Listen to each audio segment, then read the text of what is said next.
ऐसे बृहत व्रत ब्रह्मचर्य व्रत को इन्होंने धारण किया आजीवन, और वे ब्रह्मचारियों में भी ऊर्ध्वरेता ब्रह्मचारी हुए।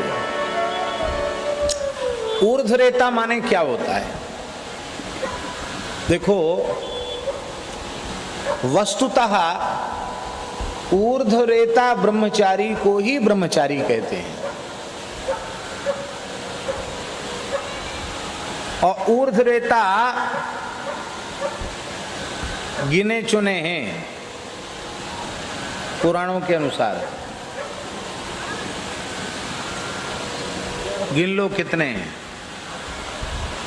सनत कुमारो देवर्षि शुक भीष्म प्लवंगमान पंचैतान स्मरतो नित्यम काम बाधा निवर्तते।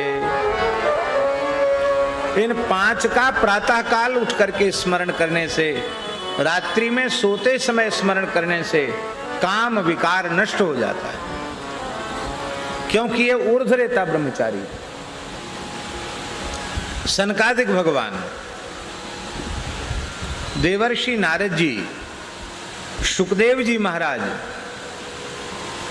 पितामह भीष्म जी महाराज भी ऊर्ध्वरेता ब्रह्मचारी हैं, और प्लवंग माने श्री हनुमान जी महाराज। इन 5 को ऊर्ध्वरेता ब्रह्मचारी कहा गया।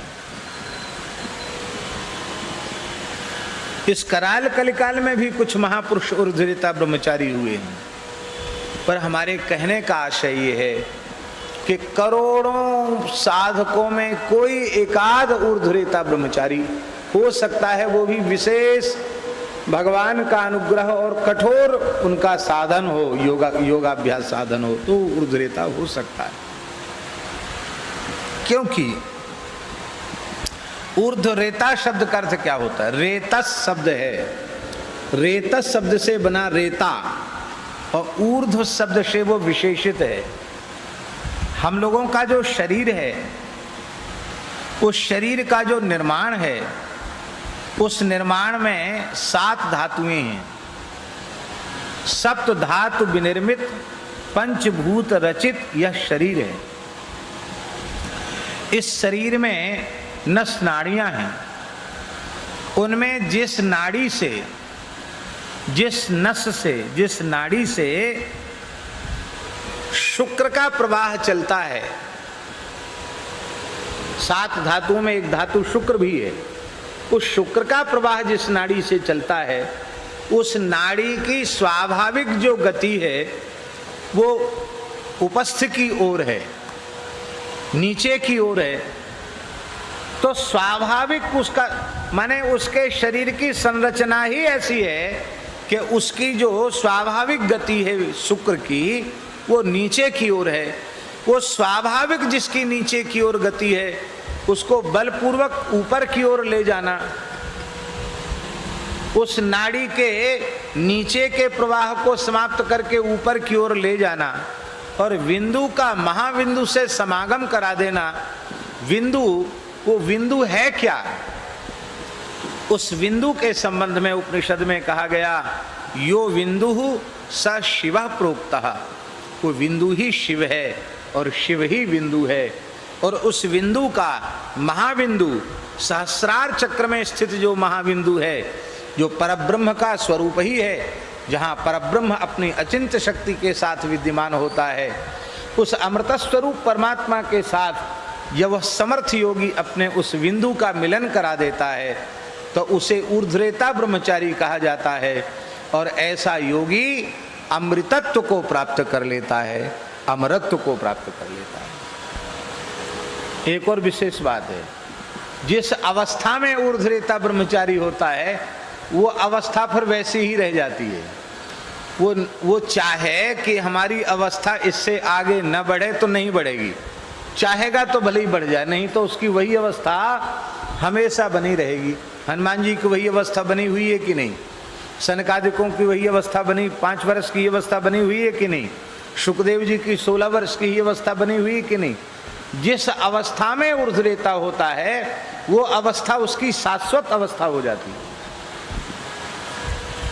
शुक्र को धारण करने की इतनी बड़ी महिमा हमारे शास्त्रों में कही गई है, बहुत ध्यान से सुने, इतनी भारी महिमा हमारे शास्त्रों में कही गई है कि अधिक समय नहीं, केवल एक ब्रह्मचारी को जैसे रहना चाहिए, अष्टांग मैथुन का त्याग करते हुए, ब्रह्मचर्य व्रत का श्रद्धा पूर्वक पालन करते हुए, ब्रह्म का चिंतन करते हुए, किसी भी प्रकार से बिंदु का क्षरण न हो, ऐसी सावधानी रखते हुए केवल 6 महीना व्यतीत कर ले तो उसे आकाश में सिद्धों के, देवताओं के दर्शन होने लग जाएंगे, अनेक प्रकार की सिद्धियां प्राप्त हो जाएंगी।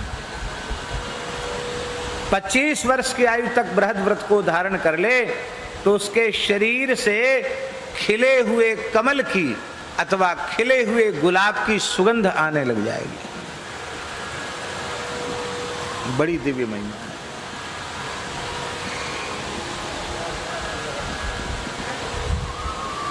तो ब्रह्मचारी होना कठिन है, उनमें ऊर्ध्वरेता ब्रह्मचारी होना तो क्या कहना।